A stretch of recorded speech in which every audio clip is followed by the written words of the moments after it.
반갑습니다. 저는 청년부 섬기는 금교준 목사입니다. 오늘 우리가 함께 나눌 말씀의 제목은 사람의 끝 하나님의 시작입니다. 사람의 끝 하나님의 시작. 우리가 살면서 인생의 폭풍을 만날 때가 있습니다. 갑자기 생각지도 못했던 사건, 너무너무 어려운 일들이 확 닥쳐올 때가 있어요. 그럴 땐 진짜 너무 힘들다, 다 던져버리고 싶다, 그런 날들이 때로는 찾아옵니다. 저는 청년사역을 하니까 주로 이런 폭풍을 만나는, 인생의 폭풍을, 청년들이 만난 폭풍들을 상담하게 됩니다. 제가 올해로 이제 14년째 지금 청년사역을 하고 있는데요, 14년째 하고 있다 보니까 이제는 상담하러 들어오는 청년들의 얼굴만 봐도 대강은 이럴 것이다 라는 것들이 상상되는 것들이 있습니다. 뭐 이런 거죠.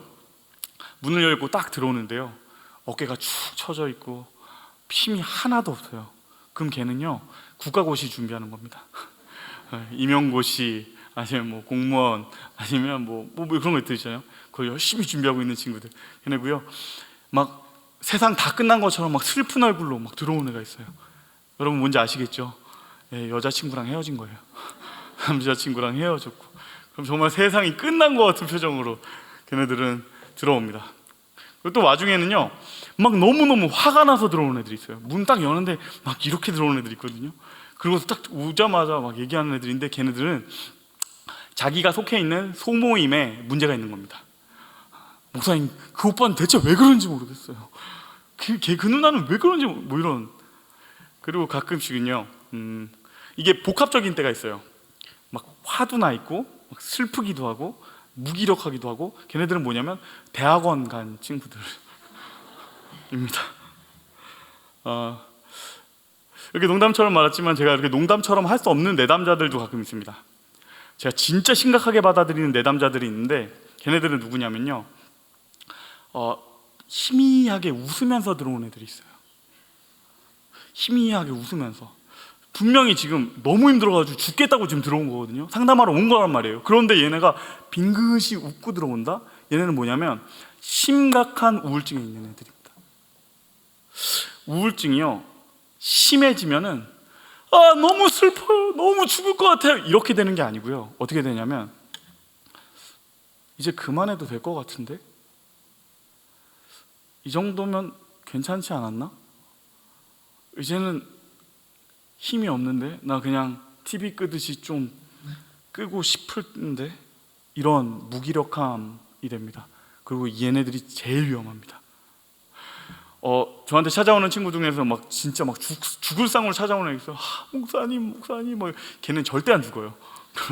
그런데 이렇게 빙긋이 웃으면서 들어오는 애들이 있다? 저는 얘네들이 가장 위험하게 생각합니다. 얘네는 진짜 위험한 상태에 있기 때문에 20대가 죽는 이유는요, 병도 아니고 뭐 다른 것도 없어요. 거의 다 우울증이에요. 그러니까 얘네가 찾아온다? 그럼 저는 무조건 내가 하던 모든 사역들 뒤로 내려놓고 얘네를 몇 번이고 만납니다. 왜냐면 살아야 되니까요. 얘네 입장에서는 아직 어리긴 하지만 나름대로는 내 인생에서 감당할 수 없는 길고 긴 인생의 폭풍을 지나가고 있는 겁니다. 우리 모두 다들 그런 경험 한 번씩은 있으실 겁니다. 그리고 저는 여기에 찾아와 계신 성도님들은 그 경험, 사실은 이 청년들보다 훨씬 더 깊은 경험들 하신 분들이 대부분일 거라고 생각해요. 당연하죠. 왜냐하면 아까 제가 말씀드렸던 가장 심각한 경우 있잖아요. 진짜 빙긋이 웃으면서 들어오는 그 심각한 우울증에 빠진 친구, 그 친구들한테도 분명히 부모님이 계시고요, 그 부모님에게 있어서는 이 친구의 이 우울증도 자기 문제예요. 그러니까 이 우울증에다 더해서 자기의 개인적인 문제도 다 같이 얹고 계시는 겁니다.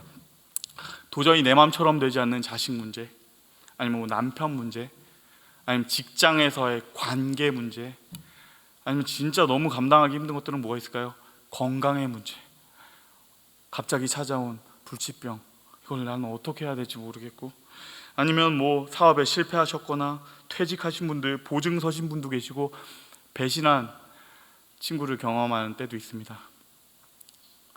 이런 것들을 경험하고 나면, 정말 이런 폭풍을 경험하면 진짜 너무 힘들다, 다 집어던지고 싶다, 이제 그만하고 싶다, 이런 생각이 들 때가 있습니다. 힘은 힘대로 들고, 하나님 대체 이런 일이 내 인생에 왜 일어났습니까? 라고 질문하지만 도대체 알 수도 없고 해석도 잘 안 되고 힘은 힘대로 들은 그런 날들이 있습니다.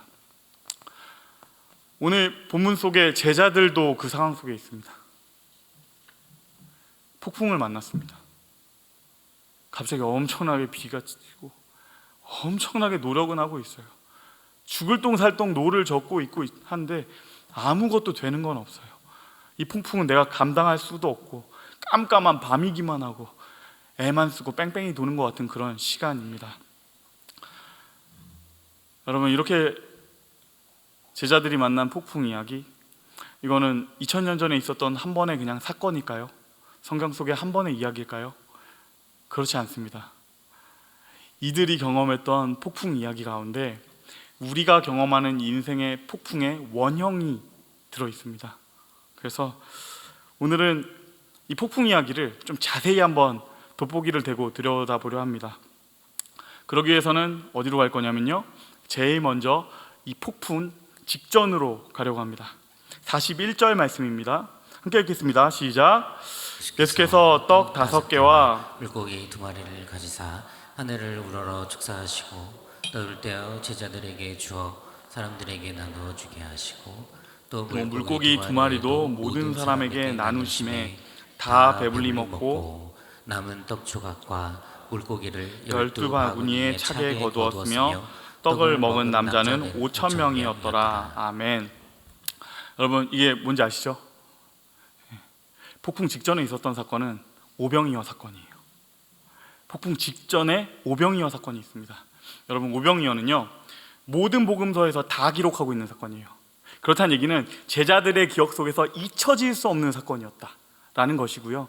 그리고 또 예수님의 기적 중에서 단 한 번에 가장 많은 숫자의 사람들에게 경험하게 했던 기적이 이 오병이어 사건입니다. 그리고 무엇보다도 너무너무 멋진 저녁 식사였을 겁니다. 그러니까 저는 확신하는데요, 이날 제자들은 기분이 너무 좋았을 겁니다. 기분이 너무 좋았을 거예요. 저는 이렇게 서로를 보고 말했을 것 같아요. 예수님 따라오기 잘했다. 야, 사람들 표정 봤어? 야, 진짜 장난 아니지. 뭔 일 나겠는데? 서로 이렇게 말하지 않았을까요? 여러분, 제가 지금 청년부라서 이렇게 표현하는 게 아니고요, 제자들이 20대예요. 그러니까 정말로 이렇게 얘기하지 않았을까요? 야, 장난 아닌데? 뭔 일 나겠는데?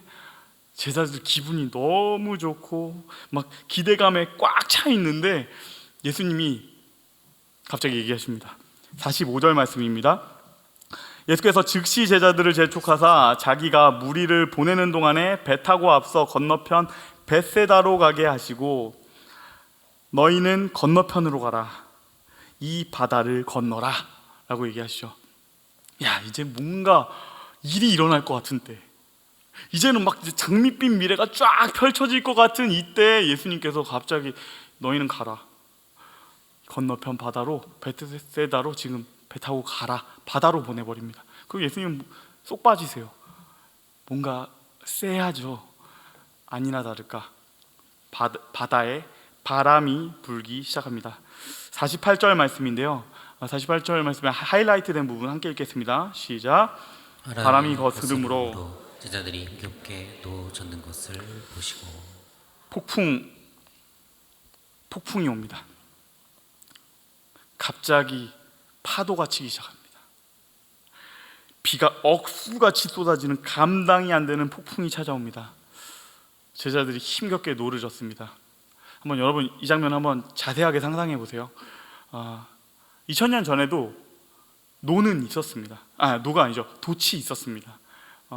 왜냐하면 사람의 힘으로 그냥 이 바다를 그냥 건널 수가 없거든요. 그래서 돛이 필요했어요. 그런데 풍랑이 일기 시작하면은 이 돛은요 오히려 필요가 없어집니다. 왜냐하면 이것 때문에 배가 뒤집힐 수가 있습니다. 그래서 첫 번째로 해야 될 일은 이 돛을 접어야 돼요.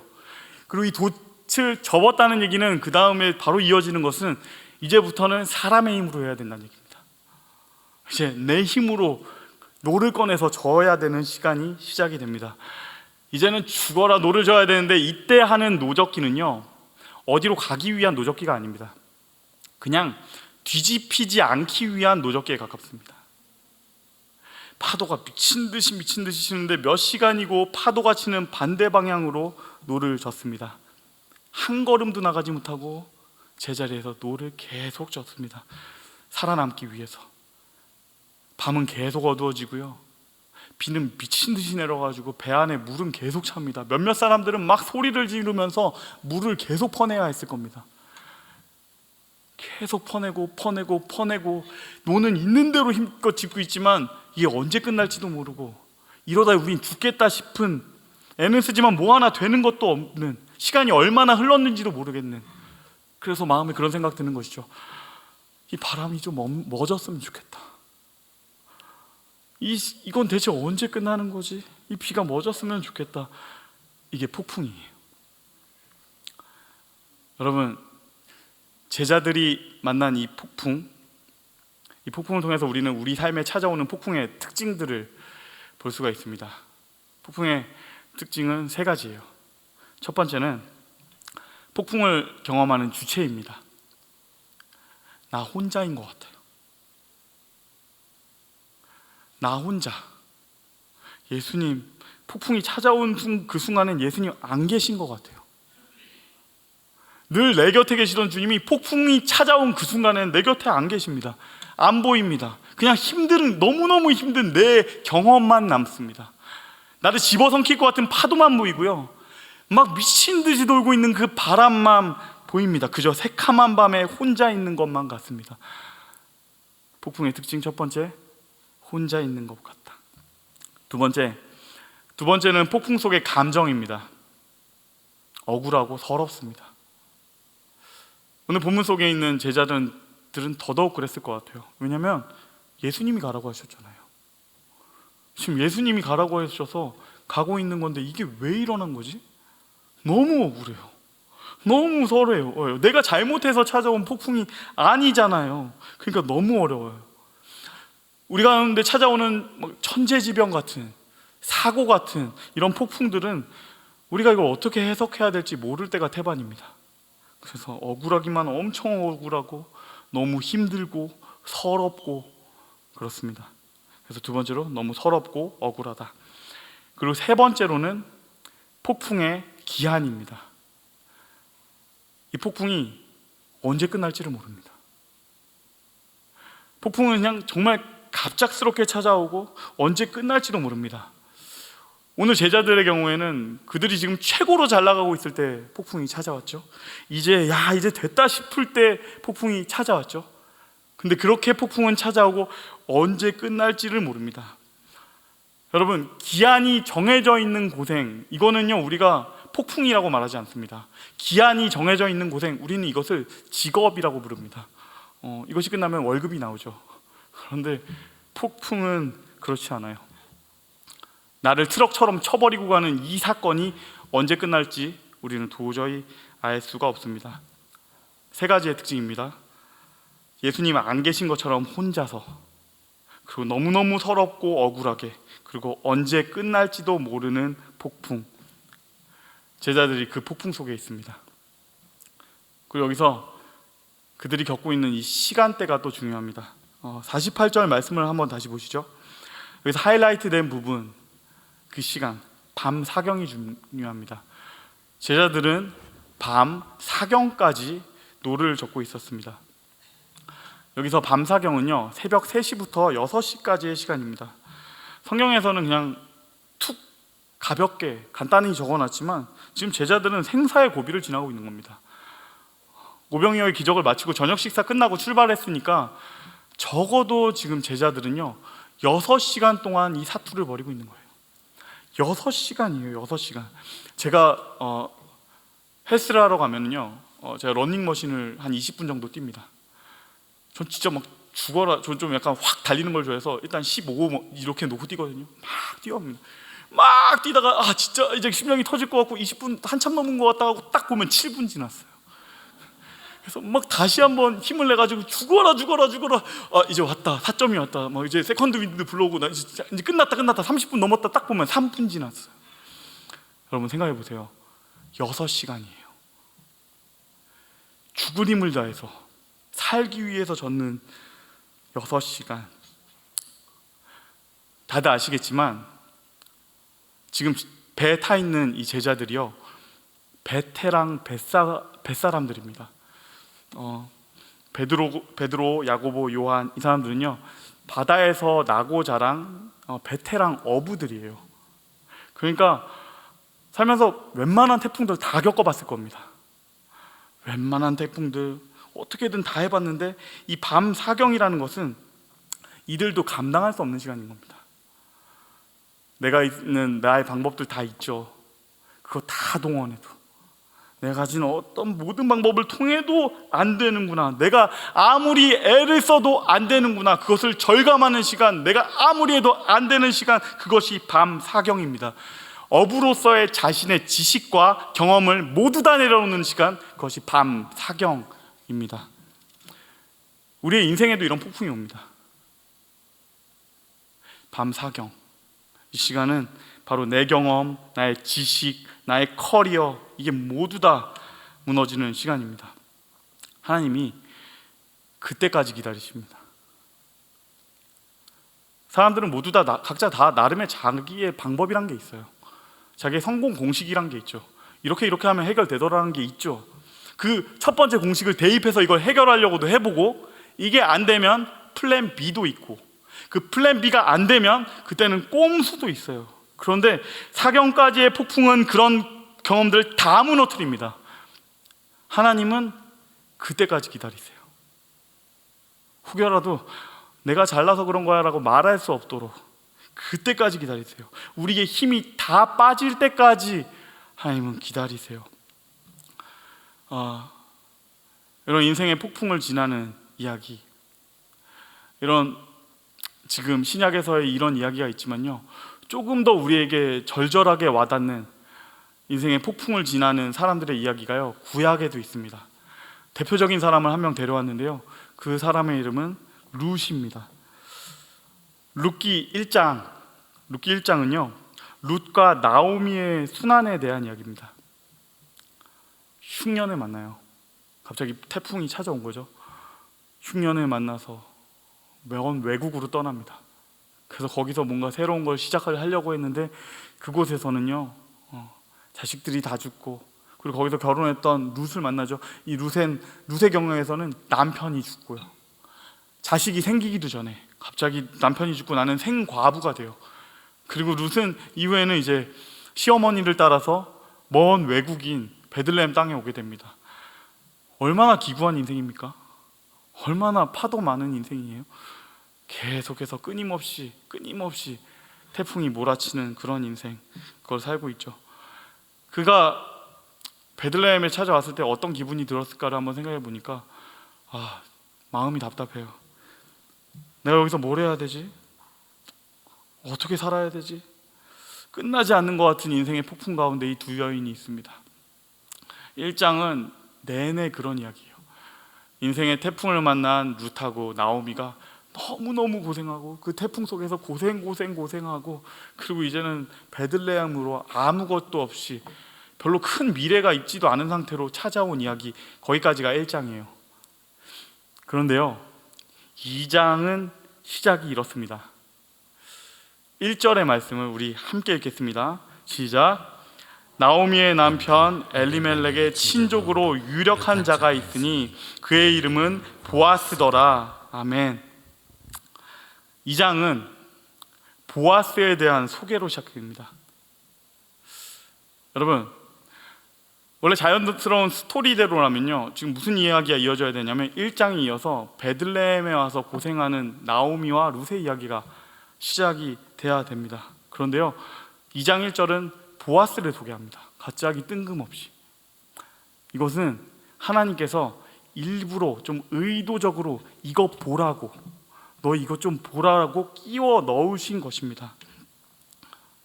1장과 2장, 이 시작은 이겁니다. 하나님이 이렇게 말씀하시는 것이죠. 너는 끝났지? 너가 할 수 있는 거 다 했지? 너의 힘으로는 이 상황 아무것도 타개할 수 없다는 거 이제 인정하지? 아무것도 할 수가 없지? 자, 그렇다면 이제는 내가 한다 라고 하나님이 말씀하시는 거예요. 우리가 여기서 주목해야 될 것이 있습니다. 그것은 이름이에요. 보아스라는 이름의 뜻은 하나님의 능력이란 뜻입니다. 여러분, 기가 막힌 거 아닙니까? 어려움과 절망 속에서 더 이상 내가 할 수 있는 일이 하나도 없어졌을 때, 우리는 정말 다 끝났다고 생각되었을 때, 그때 보아스, 하나님의 능력이 등장합니다. 오늘 본문 속에서는 그 시간은 밤 사경이에요. 내 힘 가지고 모든 걸 해보려고 했으나, 하려고 했으나 이제는 더 이상 할 수 없는 때, 나의 팔은 다 이제 근육이, 힘이 다 빠져가고, 어쩌면 이제는 우리에게 남은 것은 죽음밖에 없는 것 같은 사람의 끝, 이젠 진짜 끝났다 싶은 그 시점, 그 밤 사경에 예수님께서 오십니다. 우리는 다 끝났다고 생각하는 그 사람의 끝에 하나님이 시작하십니다. 예수님이 오십니다. 예수님 오시는 이 순간에 완전히 끝났다 싶었던 그 바다가 하나도 어떻게 해도 잔잔해질 기색이 없던 그 바다가 잔잔해집니다. 바람이 먹고요, 멀리서는 새벽에 동이 터오기 시작합니다. 어떻게 해도 풀리지 않던 나의 문제, 내겐 답이 없다고 생각됐던 그 문제가요, 눈 녹듯이 녹아내립니다. 그리고 무엇보다요, 예수님이 오셨잖아요. 예수님께서 그때 오셔서 우리에게 말씀하십니다. 안심하라, 내가 여기 있다. 두려워하지 마라. 안심하라, 내가 여기 있다. 두려워하지 말아라. 이것으로 충분한 거 아닙니까? 예수님이 오시는 순간, 하나님이 일하시는 순간, 그분이 시작하는 순간 모든 문제는 해결된다. 이렇게 하고 말씀을 정리하면 좋겠지만, 우리에게는 딱 하나 마지막으로 짚고 넘어가야 할 질문이 하나 남았습니다. 그건 이겁니다. 하나님께서 왜 이런 폭풍을 허락하시는 걸까요? 하나님은 왜 이런 폭풍을 우리에게 경험하게 하시는가? 이런 폭풍 아니면 안 되는 걸까? 이거 말고 그냥 좀 다른 방식이면 안 되어야 하는 걸까? 꼭 폭풍이어야 합니까? 이 마음이 우리 안에서 당연히 들죠. 하나님께서 이 폭풍이라는 경험을 통해서 우리에게 주시는 메시지가 있습니다. 폭풍 속에는 그냥 단순히 고통만 가득한 것이 아닙니다. 이 폭풍 속에 들어간 사람만이 배울 수 있는 것들이 있습니다. 그건 세 가지인데요. 첫 번째로는 우리는 폭풍 속에서 나의 한계를 배웁니다. 저는 하나님 너무너무 사랑하지만 하나님의 일하심이 참 마음에 안 들 때가 있어요. 신앙생활 해본 분들은 이거 다 아시죠? 여러분, 마감의 법칙이란 게 있어요. 저는 하나님께서 왜 그렇게 매번 마지막까지 끝까지 몰고 가시는지 도대체 모르겠어요. 내가 어떻게 할 수 없을 때까지, 너무너무 지칠 때까지 끌고 가시는지, 내가 뭐라도 할 수 있는 힘이 있을 때는, 그때는 내가 뭘 해보려고 할 때는 가만히 계시는 겁니다. 그러다가 내 힘이 다 떨어졌을 때 그때 움직이세요. 그때 우리는요, 우리의 한계를 배웁니다. 그리고서 우리는 이 고백을 하게 됩니다. 하나님, 나는 사람입니다. 하나님, 당신이 하나님이십니다. 하나님, 나는 종입니다. 당신이 주님이십니다. 하나님, 도와주세요. 나는 하나님의 도우심이 필요한 한 사람입니다. 우리의 한계를 느낄 때 우리의 믿음이 진짜 믿음이 됩니다. 내가 할 수 있는데 그냥 하나님이 해주셨어, 이런 거 말고, 내가 할 수 있는데 그냥 하나님이 개입해 주셨어, 이런 거 아니고, 하나님, 당신 아니면 안 되겠습니다. 나는 하나님이 너무너무 필요한 한 사람입니다. 그 자리에 설 때 우리 안에서 진짜 믿음이 자라납니다. 그래서 첫 번째로는 나의 한계를 폭풍 속에서 배운다. 그리고 두 번째로는요, 우리는 폭풍 속에서 잘못된 습관을 바로 잡습니다. 몇 년 전에요, 우리 나라에서 막 이렇게 오디션 프로그램들이 한참 있었던 때가 있어요. 뭐 그런 것들 있죠. 슈퍼스타 K, 그리고 K-팝 스타, 그리고 최근에 제일 가깝게는 뭐 싱어게인, 이런 노래하고 막 경연해서 올라가는 그런 프로그램들 있잖아요. 근데 거기서 보면은 늘 반복되는 게 하나 있더라고요. 그건 뭐냐면, 내가 볼 때는 노래 기가 막히게 잘하는데, 야, 너무너무 잘하는데 떨어지는 사람들이 있어요.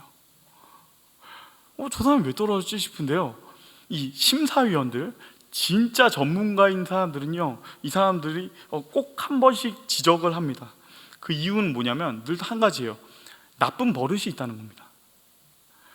그래서 지금 이 사람이 이 나쁜 버릇 때문에 이 한 곡은 어떻게 잘 할 수 있을지 몰라도 이것보다 더 커질 수 없다는 거예요.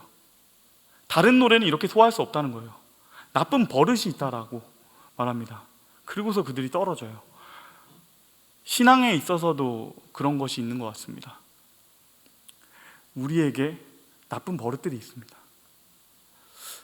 우리가 볼 때는 너무너무 쓸만한 것 같은데 하나님 볼 때는 아닌 것들이 있어요. 우리가 볼 때는 이거 가지고 이렇게 해가지고 하면은 잘 될 것 같은데 싶은 어떤 방법들과 대안들과 꼼수들이 있는데요, 그것들 가지고는 오히려 하나님 의지하는 법을 계속 더 잃어버리게 만드는 나쁜 버릇들이 있습니다. 그런데 그런 게 다 무너지게 하는 시간, 그 나쁜 버릇들을 털어내게 하는 시간, 그 시간이 바로 밤 사경입니다. 나의 대안 말고, 나의 꼼수 말고, 우리는 그 시간에 하나님 의지하는 법을 배우게 됩니다. 그래서 두 번째, 우리는 폭풍 속에서 잘못된 습관을 바로 잡게 된다. 그리고 마지막 세 번째입니다. 마지막으로는요, 우리는 믿음의 새로운 영역을 배웁니다. 우리는 이 폭풍 속에서 손으로 믿는 믿음, 발로 믿는 믿음을 배웁니다. 대부분의 우리의 경우에는요, 신앙이 우리를 지탱해 줍니다. 그런데 때로는, 가끔씩은 우리가 이 신앙을 지탱해야 되는 때가 있어요. 그럴 때는, 그때 필요한 믿음은 몸으로 믿는 믿음입니다. 손으로 믿는 믿음, 발로 믿는 믿음, 그런 믿음을 배워야 되는 날들이 때로는 있습니다. 이걸 좀 더 구체적으로 말씀드리면, 신앙의 루틴 안에서 버티는 겁니다. 몸으로 버텨내는 겁니다. 하나님 전혀 안 계신 것 같은 그 순간에, 폭풍우가 쳐서 하나님이 전혀 보이지 않는 것 같은 그 순간에 늘 해오던 신앙의 루틴 속에 몸으로 머무는 것을 배우는 것이죠. 늘 읽던 말씀을 읽는 것, 늘 하던 그 기도의 자리를 지키는 것, 늘 듣던 그 찬양을 듣는 것. 이게 쉽지는 않지만, 폭풍이 치니까 잘 들리지도 않고 괴로워 죽겠지만, 그때 잘 들리지 않아도 들었던 그 말씀, 잘 뱉어지지 않지만 고백했던 나의 기도들, 도저히 고백되지 않지만 울며 불렀던 그 찬양들, 그 믿음의 행동들이 우리의 근육을 키웁니다. 우리의 믿음의 지경을 넓혀갑니다. 그래서 사랑하는 여러분, 쉽지는 않지만, 정말 너무너무 힘들고 쉽진 않지만, 이 폭풍 속에서만 배울 수 있는 것들을 배우고 우리의 믿음을 지경을 넓혀가는 저와 여러분이 되시기를 주님의 이름으로 축원합니다. 말씀을 맺겠습니다.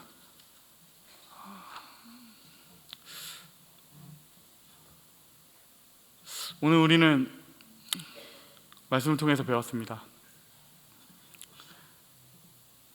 내 능력이 아무 소용없고, 내가 준비해둔 대안들, 내가 하려고 했던 어떤 꼼수들, 그런 것까지 다 무력해진 그 순간, 그때 하나님이 일하기 시작하세요. 사람이 완전히 끝났다 그 생각되는 그 시점에 하나님이 시작하십니다. 밤 사경, 그때 하나님이 일하시고요, 보아스, 하나님의 능력이 등장합니다. 하나님은 우리를 밤 사경으로 끌고 가세요. 빌립보로 끌고 가시고 홍해 앞으로 끌고 가십니다. 여러분, 그러나 오해하지 않기를 바랍니다. 하나님께서 우리를 막 괴롭히려고 하신다거나 우리에게 무관심해서가 아니에요.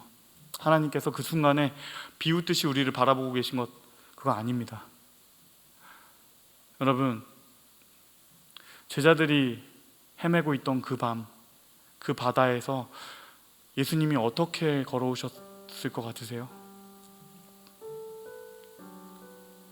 예수님께서 엄청나게 큰 우산 쓰고 걸어오셨을까요? 아니면 비옷 입고 뽀송하게 산책하듯이 걸어오셨을까요? 아니요, 그럴 리 없어요. 내 제자들이 죽을 똥살똥 거기서 노를 젓고 있다. 그들의 팔에 힘이 떨어져 간다. 그들이 진짜 지쳐가고 있다. 나는 지금 애타는 마음으로 거기로 가야겠다. 예수님께서 그렇게 바다를 가르고 오십니다. 주님이 너무너무 급하세요. 그들이 살려고 발버둥 치고 있다. 주님께서 흠뻑 젖어서 그 바다를 가르고 오십니다. 그러니 여러분, 밤 사경은 개인적으로는 가장 어둡고 밤이 깊은 시간이지만 예수께서 나도 모르는 사이에 바다를 걸어서 나에게 오시는 시간입니다. 그분이 걸어 오시고 있는 시간입니다. 밤사경은 새벽이 어둠을 몰아내는 시간입니다. 내가 끝나면 하나님께서 시작하시는 시간, 밤사경. 홍해가 갈라지고 사자가 입을 다물고 골리앗이 쓰러지는 시간, 밤사경. 그리고 결국 그때에 그분이 오실 것입니다. 그때에 예수님께서 찾아오실 것입니다. 지금 이 자리에 답 없는 어려운 가운데 있는 분들이 있을 거라 믿습니다. 너무 어려워서 내 생각대로 내 방법으로 뭔가를 애쓰고 계시는 분, 밤새 노젓고 계시는 분, 신앙의 루틴 지키고 계신 분 이곳에 있을 줄 압니다. 여러분, 우리 밤 사경에 찾아오시는 그 주님 만났으면 좋겠습니다. 그 주님 만나서 평안히 쉬는 그때까지 힘들고 괴롭지만 그 믿음의 루틴 안에서 버티는, 우리의 한계를 배우고 믿음을 배우는, 그리하여 우리의 믿음의 지경을 넓혀가는 저와 여러분이 되시기를 주님의 이름으로 축복합니다.